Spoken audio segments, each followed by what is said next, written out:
Hello everyone, welcome to another edition of Tech Talks with NASSCOM Insights. I'm Neha Jain, Senior Analyst NASSCOM Insights, and I'll be your host for the day. Continuing with our last session on low code, no code, where we spoke about our low code, no code report, the India story, which was released in March 2022. Today, we would like to go a step further with our esteemed group of panelists who are leading low-code, no-code providers and would share their experience with us on how low-code, no-code is seeing an uptake across clients and what more they are planning to do in the space. Today, we won't just restrict ourselves to the provider viewpoint, as we would also be listening to the adopter side of the story, including what has been their experience with low-code, no-code. With that, let me quickly start with introductions of our panelists. Our first panelist for the session today is Aditya Johar from OrangeMantra. Aditya is a solutions architect with OrangeMantra and has about 10 years of experience in the technology sector. He is an expert in several segments and tech stacks, including traditional enterprise sectors to newer age AI, IoT, and ML segments.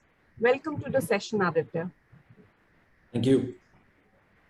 Our next panelist for the session today is Akshay Sharma, who is CTO of Kovair.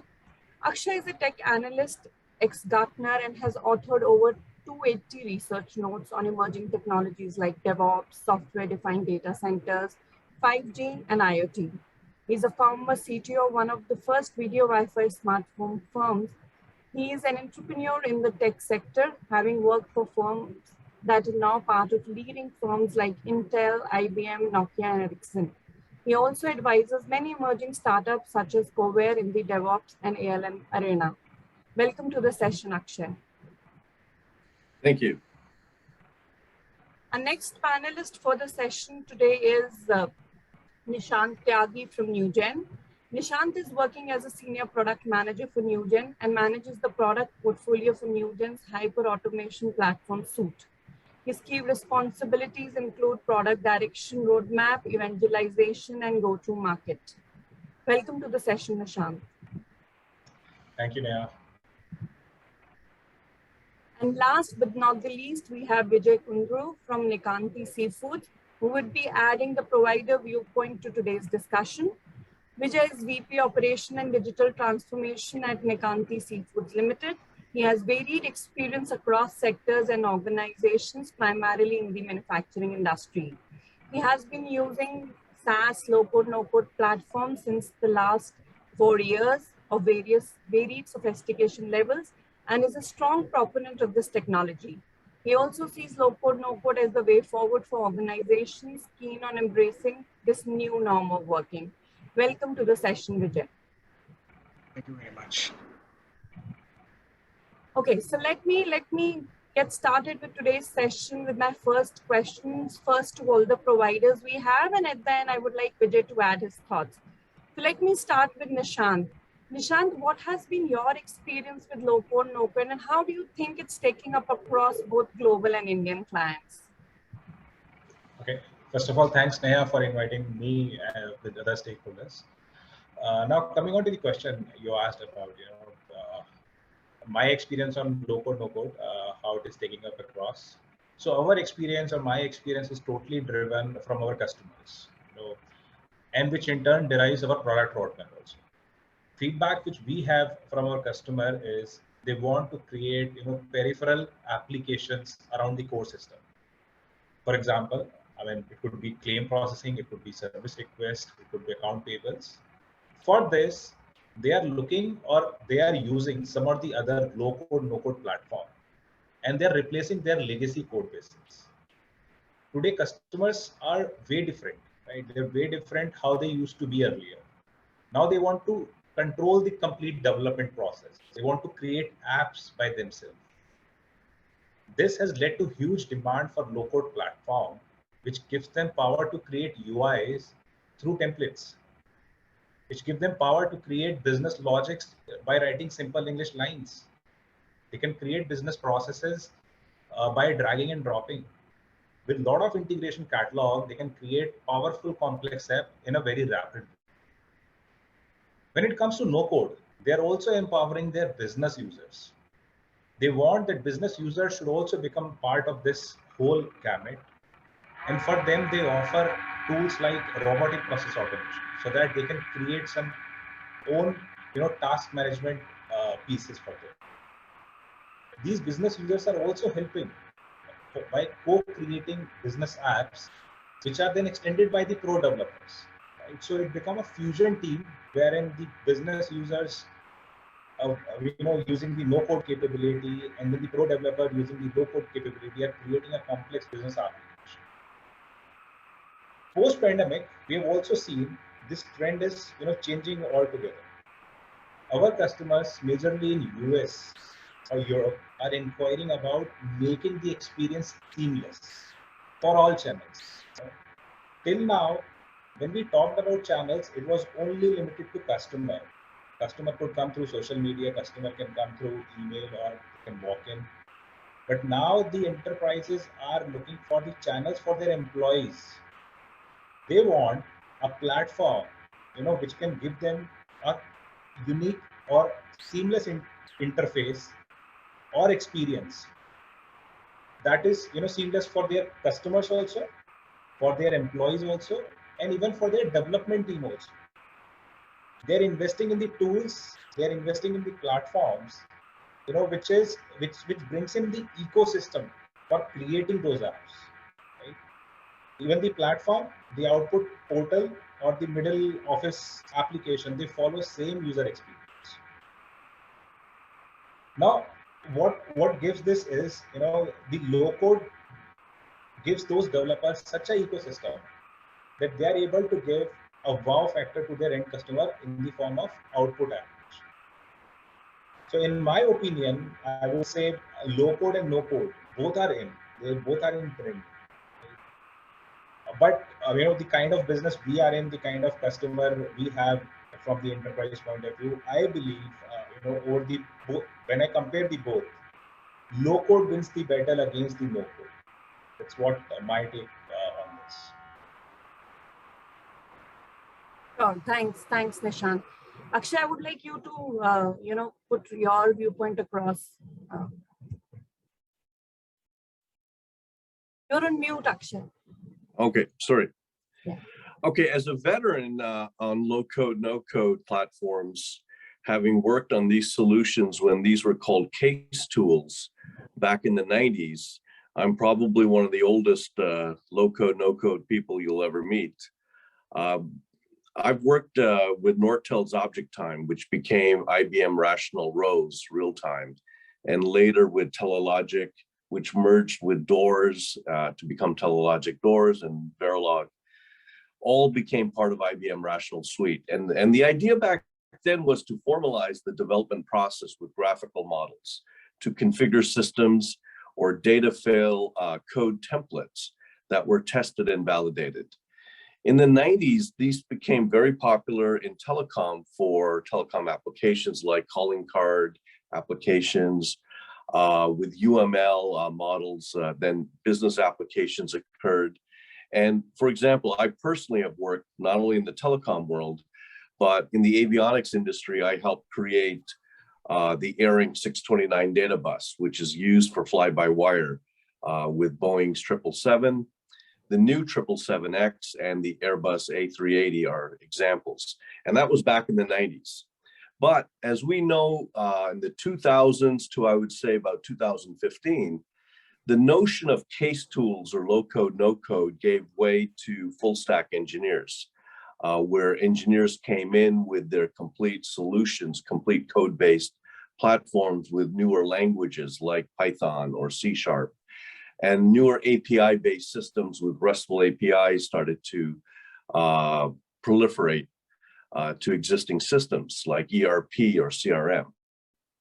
But now, I would say from 2016 onwards, a resurgence has occurred with low code, no code, leveraging platforms that can be configured using drag and drop solutions and allow for the citizen developer or non-technical folks to build applications. So what we've seen is low code platforms are aimed at developers to partially code and partially configure their solutions. So these platforms require technical knowledge and allow good coders to work faster. or have a more powerful experience with these tools to speed up the development process. And these are better suited for the coders. No code, as the name implies, on the other hand, target business users. And these require no technical background, but requires a platform that has support for things like resiliency, security, scalability built into the platform that the non-technical person can then leverage. Now, where the growth I see in the early 2022 now, NASSCOM has reported in India, low-code, no-code market stands at 400 million and can touch 4 billion by 2025. Globally, Gartner, where I used to work as an analyst, has predicted that the enterprise low-code application platform market, which is a subset of the entire low-code, no-code development technology space, is expected to reach 29 billion in revenue by 2025, with a compound annual growth rate, or a CAGR, of about 20%. So the market outlook is very, very good.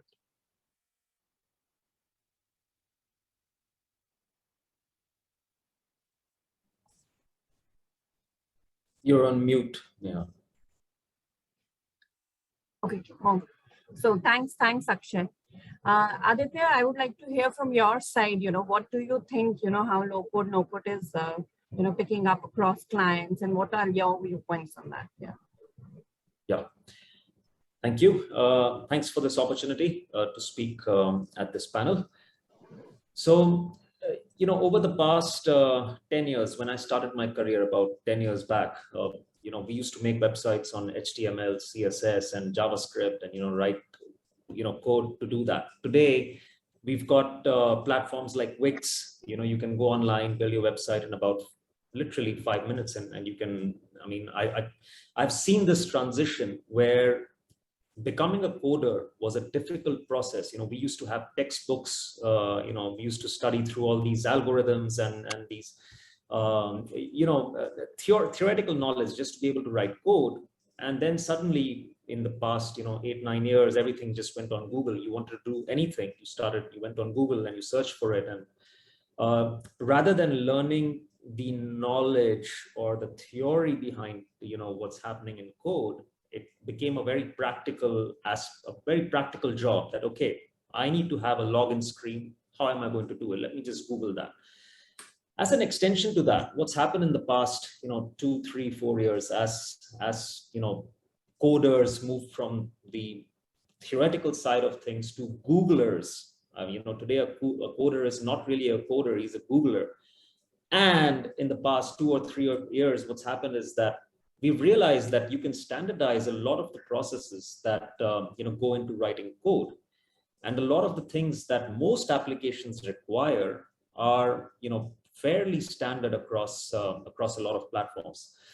So what's happened in this process is we've started finding ways on how can we reduce the amount of code that we need to write.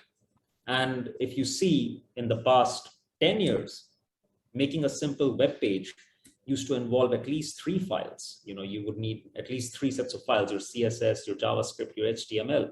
Today with React, you can just build a component and it literally in a single file, you can have all of that done. So coming from that background of where it was difficult to code to easy to code, now we are going into the zone that, hey, let's try to not have to code at all. Now, coming to the consumer-facing applications where a lot of things are standardized, today you have tools like Shopify where you can, make an e-commerce website in about 2 to 3 minutes. You can be live with that. To enterprise solutions where there are customizations required. So where you need the customizations, where you need some very specific, algorithms, logic, that are very unique to a particular customer, a particular client. At that point, you would still be writing code. But if a lot of it can be standardized, then you can literally save hundreds of hours of time doing things that, you could have, literally now you can do in a few hours. So you've you've got, systems that require you to, use less code, reusable components, where you create a set of components. Like here at OrangeMantra, we have an in-house repository of a lot of code bases that we reuse across a lot of standard requirements. So we pick up those reusable components. We don't require our developers to keep writing things that don't need to be written, and we save time. And at the end of the day, saving time, we pass costs. We pass that cost saving to the customer. And a step ahead is the no-code system. Today, where the consumer himself or herself can make an app on their own. Like you can use a tool such as Bubble, or one of the many tools today on the market that you can drag and drop, and you can build an app or you can build a website. So where they lack is being able to customize things, being able to customize the back end and stuff like that. But if it's standard, if it's got a wide use case, if it's got a wide requirement, wide set of consumers, then it can probably be done in terms of no code. So low code is great, saves time, saves cost, and no code is the next the future for the consumer facing market that we've got coming up. So yeah, that's my two or 3 points on that. And back to you, Neha. Oh, thanks. Now, Vijay, Aditya just said that, it saves time, it saves cost. Now, from your perspective, now we'll like to hear it from you. We would like to validate what, others have been saying from your perspective, you being the user of low code, no code at an enterprise level. Yeah, thank you, Neha, for the opportunity. And also, I think I completely agree with what the 3 other panelists have mentioned. And I think my comments will be an extension to that. So what I have seen is now, especially since the last 3-4 years, I mean, just prior to the pandemic and post-pandemic, I mean, what we have seen at the user level across organizations is that there has been a sudden rush to digitalize the operating models, not at a higher level, but primarily the operating models. So when you're talking about the operating models, you're talking about the processes and systems. So what we have seen, I mean, the interest or the kind of rush we are seeing is primarily for the general purpose no-code platforms. That is what is catching up these days. And what I have also observed, I mean, when I've spoke to colleagues from other organizations, both at the startup level and very mature organizations, what I have seen is the organizations which are just embarking on the digital transformation journey, they are picking up the non-critical processes, and they are trying to automate that and digitalize that through no-code platforms. But organizations which are having a mature IT function, so they are increasingly relying on the no-code platforms because they already have a mature IT function. And what I have also noticed in one particular case is they have used this low-code platform to develop a no-code platform for the business users, internal business users. So all this buzz around is primarily for the general purpose business process automation or business process re-engineering sort of work that is being done. Now, as far as my experience with no-code platforms at Nekkanti Seafoods has been very positive, and our use case also follows this particular trend, what I was talking about earlier. So we have picked up certain, I mean, to begin with, we picked up certain non-core processes where we are lacking visibility, but at the same time, if we can get that visibility, that will give us an incremental benefit. So those are the processes which we have identified. And what it has done for the business users is it has helped them to do away with these multiple channels, that is your Excel, emails, and WhatsApp.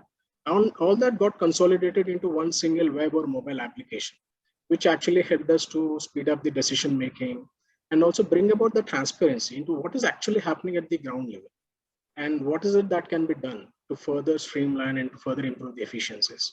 So when you do that, I mean, it automatically improves your resources productivity, and over and above this, it frees up the key resources and who can actually focus on resolving these business issues rather than moving the paper around. So that has been the primary, I mean, I would say takeaway for us in terms of using these no-code platform specifically. So I would conclude like that. Sure, sure. Thanks, Vijay. I think that's very helpful, and I think that just bets what everybody else across the table just said before you. So moving ahead, Nishant, now I would like you to just put a little more light in terms of how do you see the outlook going forward? So as Vijay just said, there are certain business processes which are using low code, no code more compared to others. I mean, do we see some kind of outlook both in terms of how it will grow, plus how the usage across function and business processes will change?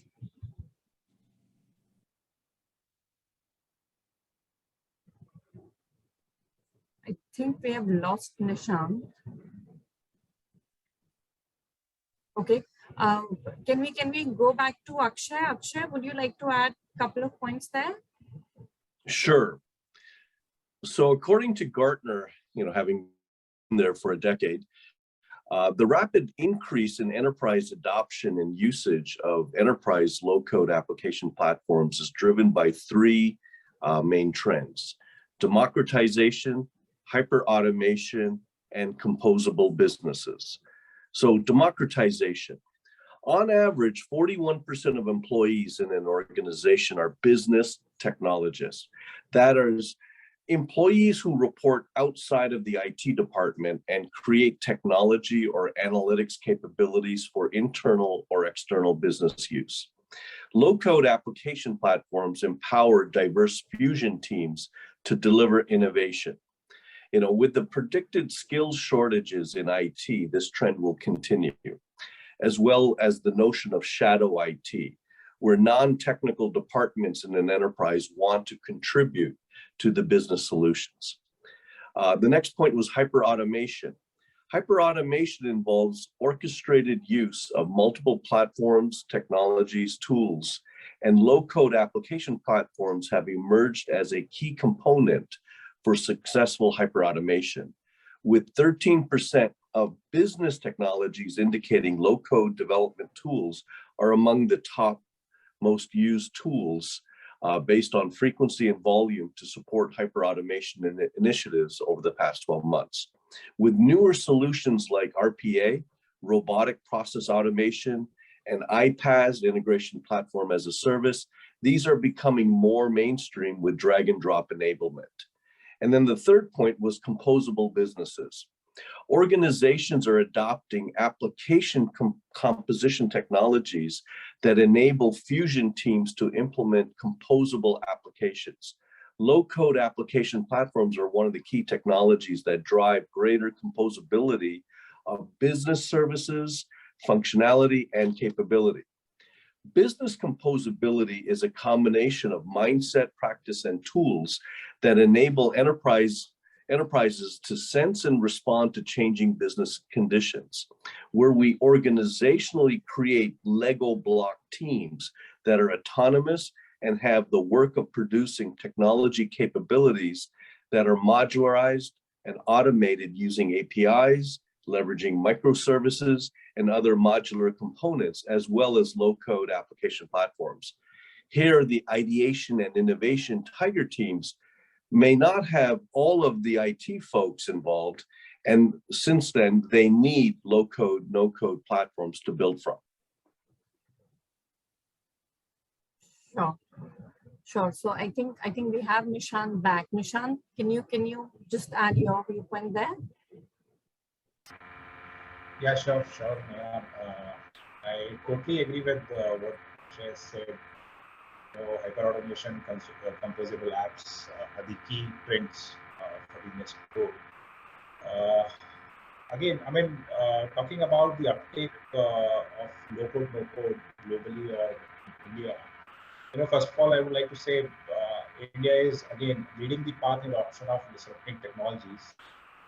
If I take an example, the number of data transactions that is in India is way ahead, compared to the rest of the world, right?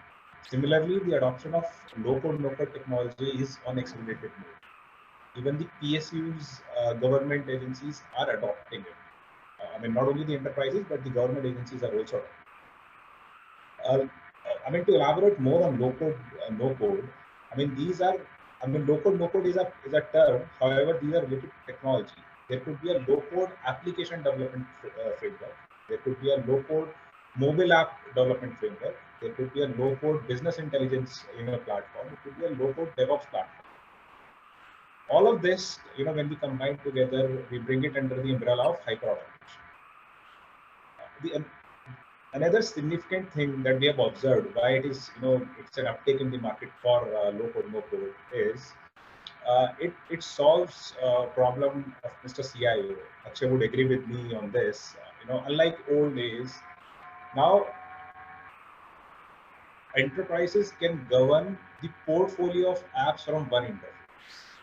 In a typical large enterprise, where hundreds of SaaS and on-prem applications are built on the same low-code platform, it is important to observe all of those, whether the health condition of those apps are good or not. Are they performing on high load? Are they performing okay? Are the containers are spinning at the right time?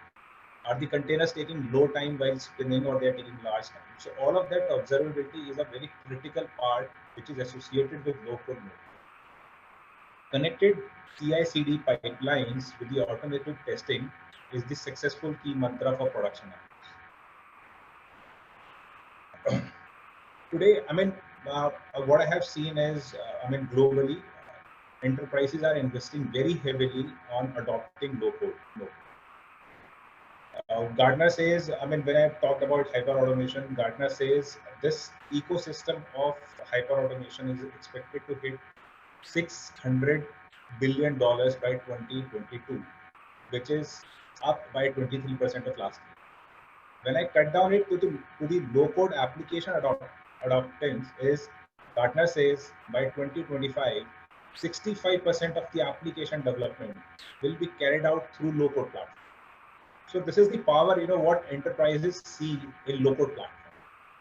I remember one of my talk, with one of our customers in APAC. What they like most about our platform is all the goodness from the platform. Like all my applications, all my business rules, data objects are available in the form of APIs, where Akshay has also talked about democratization. All of them are available in form of APIs, and it helps them to consume those in their existing applications or different third-party applications. So the openness of the platform is the key why it is being adopted. One is you are able to create rapidly. Second, your platform is so open that I can take this application and embed in my existing application. I take some data and process it and consume it somewhere else. So this is why the adoption of low code and no code is again on a faster pace. The subject matter experts, best of analysts, influencers, even NASSCOM, everybody says the adoption is on the higher side, and they say that no platform fits every use case. So they recommend, going down the line, 3-4 years down the line, you would have at least a good enterprise would have 3 to 4 low-code platform for their different needs. Important here is that businesses need to create a 2x2 matrix of their department versus enterprise use case, of their internal versus external customer use case, and then try to fit which low-code platform fits their need best. So this is, if they do this 2x2, they will be able to scale those low-code, no-code platform to the next level. That's why they're adopting it more faster. Oh, sure. Agree with that, Nishant. I think that's very true. We're seeing a very strong uptrend there. Aditya, your thoughts? Do you agree with that? You want to add to what Akshay and Nishant just said? So the future of no code, low code, and where this is going. So there have been trends. Initially there was a lot of like no code. It's very prevalent in terms of the front end, in terms of UI development. You want to be able to drag and drop UI tools, UI components. It's there in the market. Like now you can apply these, in enterprise solutions. You can do this on as a consumer. So the front end of it, it's very prevalent. It's slightly lesser in terms of what's happening in terms of backend, because there's only so much customization for APIs that you can do and till a certain point, and after that you realize that, okay, now you do need to write some code. Like you can't query, for example, there isn't something ready-made for, GeoJSON queries, just as an example, or cadastral data, things that you could do with a database that you know what to do with, and you probably won't have something ready-made in no code or even or low code. But it will change, and it's a very dynamic market. And if you see now, there are no code and extremely low code systems, even on the AI and ML front, on the machine learning, artificial intelligence. You can actually drop a set of data on, for example, on Google's platform, or Google AI, or what they have on AWS. You can literally drop a set of data, and you can say that these are the input parameters, and this is what you want as the output, and predict to me or build a model for me that will be able to do this. About 2 or 3 years back, this was still very this required some hardcore development to be able to do this. And today, if you still want to do this like in the accurate, the most accurate fashion possible, you would still have to write code. But if you're okay with, say, for example, achieving 80% of an accuracy or 85% accuracy, then you can use your low code and your no code systems. So it is, this is entirely a business driven market, and it's entirely a business driven sector. It's not that the technical geniuses or, us tech people are deciding that, hey, like, let's get rid of code or let's do that. Actually, it's more of a business decision. The product owners, the process owners, they have realized that rather than hiring huge technical teams every time, let's build something for the enterprise that can be reused. And when that happens, as a collateral, as a byproduct, you get some technology that extends beyond just that product. Which is what kind of happened in terms of Google's AI, where they built it for their own internal use to be able to do it. And then they realized that, hey, we can put this online and make other people and allow other people to use it as well. So it is very business driven, very market driven, and as businesses and enterprises realize, it's better to spend $1 million and be able to reuse that million or maybe $500,000 somewhere else, than keep using $1 million for the same kind of development, just different products. So as product owners and as was just mentioned, that the other teams, like the other teams in an organization, are also contributing towards the IT. So this is exactly what's happening, and it's the sector is overlapping. So we will see more of this. As more business decisions are made along this line, we will see a lot more of this. It's not going anywhere. It's here to stay. Sure. I think Aditya now has left the floor for Vijay. He's saying now it's the business decision, so the enterprises are the people who are driving it. So let's hear it from Vijay now. Yeah. Neha, we've been talking to a lot of vendors and providers, primarily from the low code and no code space. What we have seen is the market is evolving into two categories. One is your general purpose platforms and the specific applications platforms. So what I mean by that is a general purpose is where you're talking about BPM, BPA, and where you're trying to streamline the processes, and specific applications like AI, IoT, MES, that is manufacturing execution systems. So those are the specific application platforms that we are seeing. Now, what is happening is, based upon our discussions and whatever pilot projects that we have done. So what we are seeing is increasingly the general purpose platforms are adding a lot of features to compete in AI and IoT areas, and the specific application platforms, like the ones who are already into artificial intelligence and IoT and MES, what they're doing is they're actually bringing some pretty cutting edge technologies into these platforms. So the customers will have the best of both worlds, and like what Nishant was mentioning earlier, so you will have at least 2 or 3 platforms. So it will be like a layered adoption. So you will have very specific teams which will work on your cutting edge technologies or specific application platforms. Whereas for the business users, that is the people at the ground level, they will more rely on the general purpose platforms where the process streamlining, digitizing and digitalization will take place. And if you are going to actually gather the data, I mean, especially for consumer based organizations or e-commerce companies, where you have a lot of data, yes, you can actually rely on these AI-based no-code platforms and see, I mean, how you can train the model and see what sort of predictions it is throwing up, and maybe build in a little bit more coding to actually increase the accuracy levels to say 99% or 99.9%. So I think that is the way forward. And for the end users, I mean, especially in small and medium businesses, because that is where we are seeing the uptick rather than the large enterprises. So what these organizations are doing is they are benefiting immensely from these general purpose platforms, because this is actually helping them to digitize the operating model. Because the moment you digitalize the operating model, it gives a lot of visibility to the leadership team. And that is where the decisions are made. So once you make those decisions and you're actually seeing the benefit of this, then yes, it's a cycle, positive cycle, which will keep adding more benefits and more applications and more innovation will come in. And also for the business leaders, I mean, if you look at the business leaders, these platforms are actually bringing in the buy-in from the stakeholders, because solutioning and its implementation is taking place at the execution point. Earlier, what used to happen is someone else, or say IT department, used to build the solution and the application, and the business user was thrusted upon to use this. So there was a disconnect. Now with the citizen development, what is happening is both, I mean, it's become more like a collaborative relationship rather than a competitive relationship. So it actually adds more value to the organization.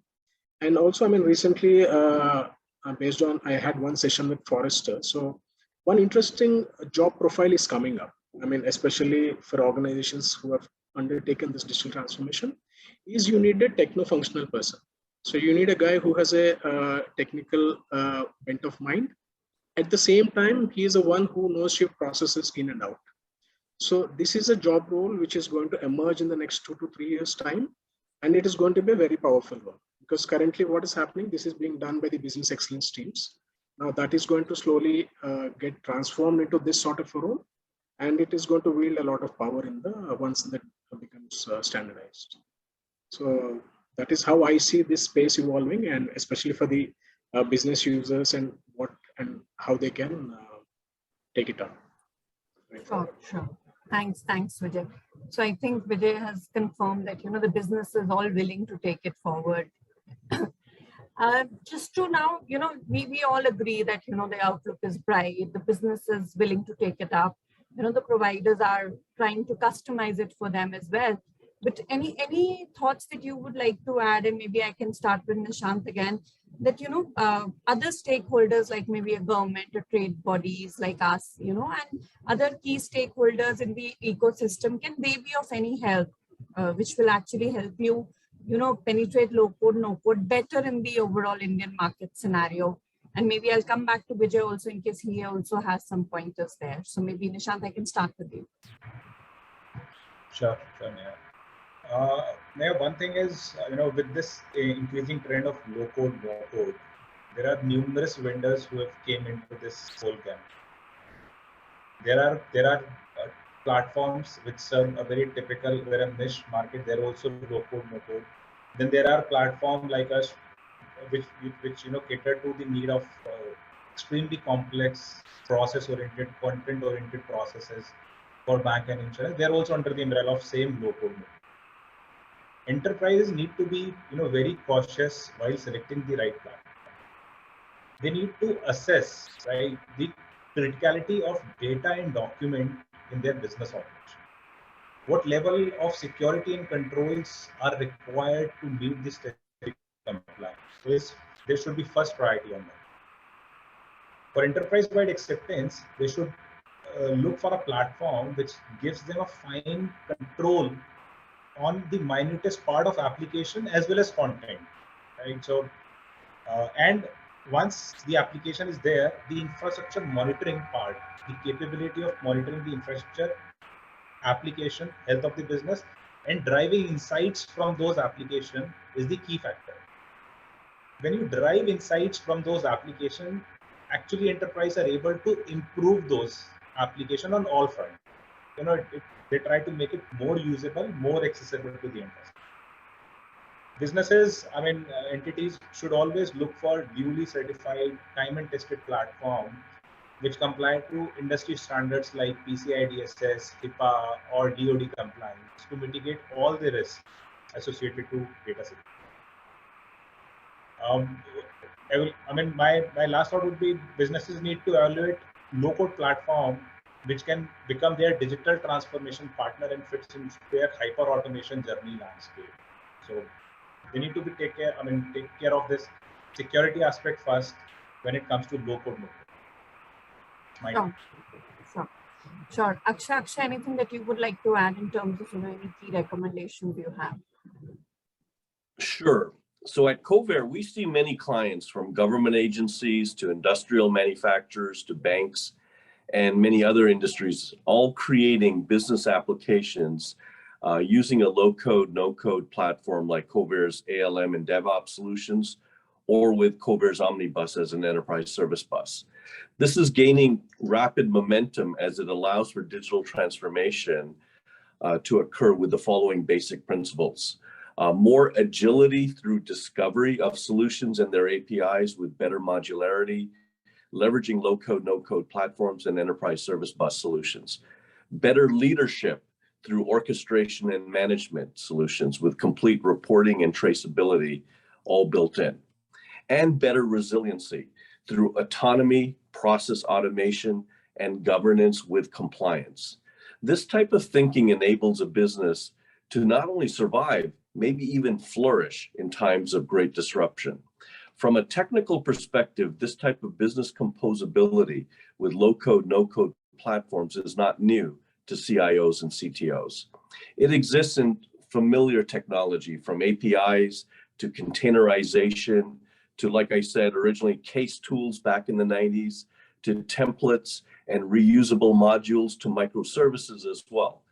But it is a new concept, or perhaps an ignored concept, for CIOs, business counterparts, and the board of directors.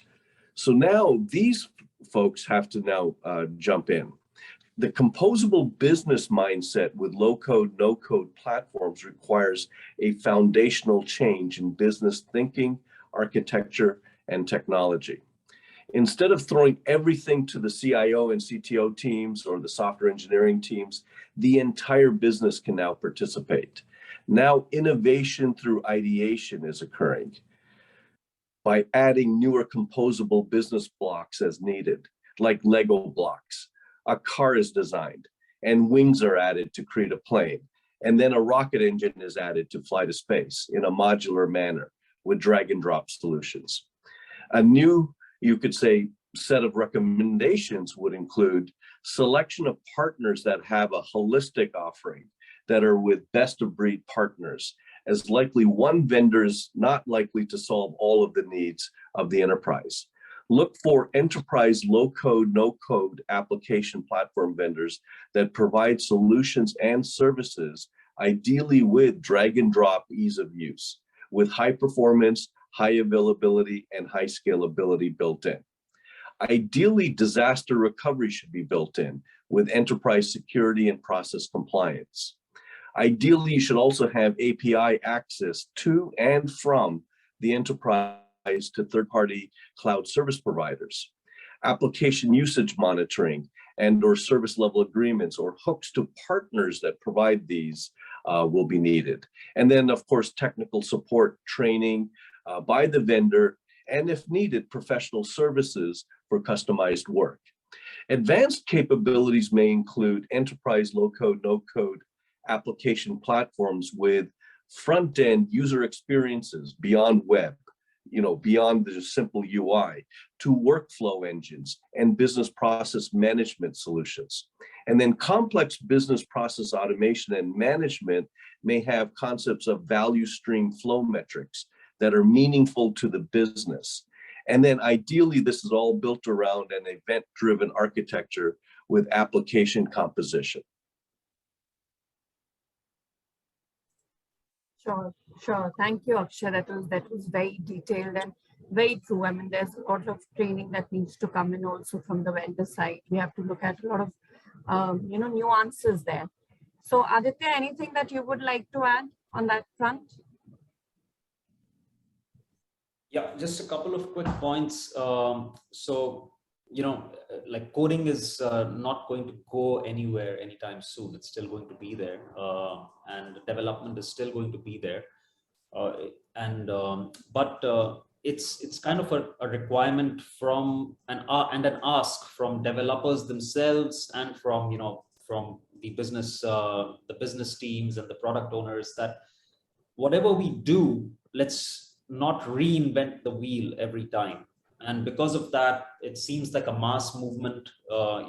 When a bunch of people are moving in this direction together, we are finding solutions. So there have been cases where we have realized that we could literally cut down time by 50% or 60% by having reusable components available for us.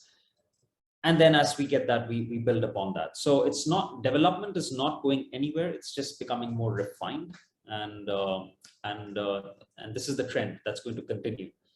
So until maybe 10 years down the line, where we have, or maybe when we have some kind of generalized AI or some kind of AI that can build things on given a set of instructions. Like today, there are tools that finish up code. Like you can write 2 lines of code, and it can write the remaining 6 or 7 lines based on what file you're working on, whether it's Java Spring Boot, or it's a Django file, or it's a Node.js function that you're writing. So based on you writing 2 lines of code, the AI is able to finish up the remaining 6 lines or 7 lines or 10 lines or whatever. So it's not just people who are doing this, it's also the AI keeps getting better, and this is a trend that will continue. And anything that cuts down time and anything that cuts down effort is where we always proceed towards as a society. So this is going to keep going on. Sure. So I think you rightly said, anything that cuts down time and cost will definitely proceed. But I think what is also important, and you highlighted, is that the developer is not going anywhere. It's just the way things are happening is shifting to a different way of working. So Vijay, your point of view, anything that, now they have highlighted the ask that probably they need your CIO and the CTOs to, think differently and adopt new things that are coming in. Anything that you would like to highlight, I mean, for them, for other stakeholders? Yeah. So I think like what was being mentioned, I mean, especially by Aditya, is that, see, now we're at the threshold of that mass movement. Yes.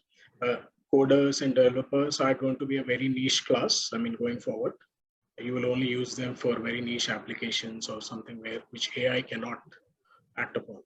Yes. So being at the threshold of this mass movement, it becomes very imperative, especially for the government, to enable, I mean, students at an earlier stage itself, rather than they coming to an organization and getting exposed to these no-code, low-code platforms. It would be good if this can be made of a part of a curriculum, especially for non-computer science students at the university level, and for MBA students, because these guys will go into the business stream. So that will help them, I mean, to get exposed to this, and you will have a lot of citizens, because I remember, I mean, when we were doing our engineering, we had these programming languages like C, C++, which we were taught. Now, similarly, I mean, if you expose students at that stage itself to local platforms, yes, that will definitely help in making this a mass movement and for the better adoption of these tools going forward. And for trade bodies, I mean, especially for people like NASSCOM, I think for the member organizations, it will be better if you can encourage them, and especially for the smaller organizations, to take up these non-code processes and digitize them. And probably you can also introduce a sort of a rating system where you can audit their processes, like how ISO does. Maybe NASSCOM, if it can audit some processes and give them a rating, which will help them in participating in government auctions or tenders or something like that. I think that will also add to the momentum. And for the industry leaders, I think the challenge with the low-code, no-code, because it is going to be a mass movement. You will have, if it is not governed properly, the governance structure, if the governance process is not correct, it will become a nightmare, because in no time you will have thousands of apps being developed by business users, and it will become a bigger headache than what was earlier. So I think it's very imperative that you get the governance structure right, and that is enforced. And also for the business leaders, especially for the ones who are new to this low-code, no-code, it will require a lot of support and guidance, because it is not so easy to overcome the resistance to change. So their continuous support and their continuous guidance is a must for this to take off. So that is what I would suggest for these three different bodies, that is the government, trade bodies, and the industry leaders, on how they can make this a mass movement. And maybe over the next 3 to 5 years, probably this will become a commonplace like what your Google Suite is today. Sure. Thanks, Vijay. So I think holistically, if we look at, what we all said, we are definitely seeing a lot of uptrend in terms of low-code, no-code going forward. But I think, taking into account that the developer is not going anywhere, there's a lot of collaboration that needs to come in. So these are I think two things that, and plus the governance structure that Vijay just mentioned, that's quite important when we look at, a bigger chunk of applications coming through low-code, no-code. So I think with that, I would like to come to end, the today's session. And I would like to thank Nishant, Akshay, Vijay, and Aditya for all your time. It was really insightful to speak to all of you. And hope, we see more such sessions together going forward. So with that, I would like to just close and say, that's it from this edition of Tech Talks, and stay tuned for more insightful discussions happening in the Indian tech industry with NASSCOM Insights YouTube channel. Please like, share, and subscribe. Till then, it's a goodbye from everyone here at NASSCOM Insights. And thanks again, Aditya, Akshay, Vijay, and Nishant. Thank you so much for your time today. Thank you. Bye-bye. Thank you, Neha. Thanks. Thank you. Thanks so much.